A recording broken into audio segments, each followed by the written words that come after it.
Right, and what your work explores, in addition to the social part, which people debate and is sometimes the first touchstone of these conversations, whether in school or the workplace, and which are important, is all of this deeper part. And so when people hear words like structural or systemic racism and go, well, is that just a new fancy appendage, or what does that mean? Well, it means things like this. It means 150 billion in those communities, as you say. It also means the tax base. It also means everyone else who interacts.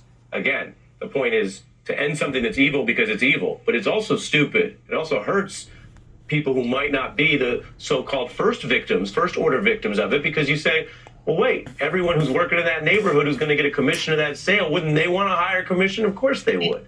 I want to play a little bit more about what, go ahead, sorry.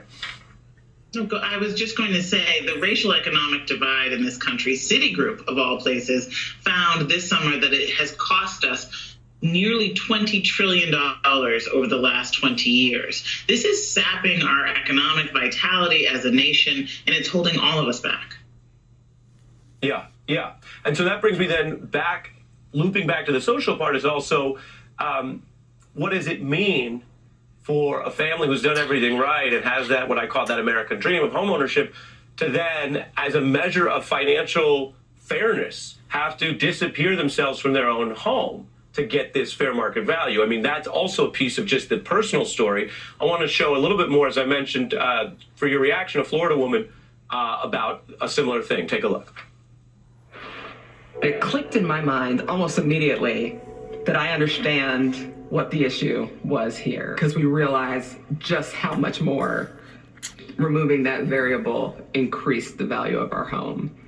To know just how much, me personally, I was devaluing the home just by sitting in it, just by living my life, just by paying my mortgage, just by raising my son there. It is. That's it's devastating. And she happens to be in an interracial relationship. In that case, it wasn't as much the sort of DIY social science that I mentioned earlier, but deciding who would do those things and then the financial implications, Heather. Yeah. So this is where policy has got to step in. I think we need to do what President Biden has obviously done, which is sort of repeal the repeal of some of the really important civil rights reforms on housing that the Obama administration put forward. He did something powerful, Joe Biden did, when he was signing those racial equity executive orders. He made the case that we have been held victim as a country to this zero-sum idea that $1 in my pocket has to mean $1 less in yours, that progress for people of color has to come at the expense of white people. And he did say that racism is costing everyone.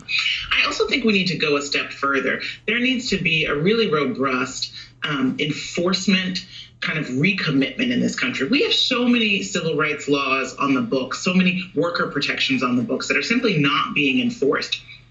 I want to see the government going in and doing these kinds of paired testing and really holding appraisers and lenders accountable for the kind of discrimination we know is still rife throughout the financial sector. You know, the Democrats are supposed to not be the party of law and order, but I need to see some enforcement of laws to protect the American people's wallets on this case.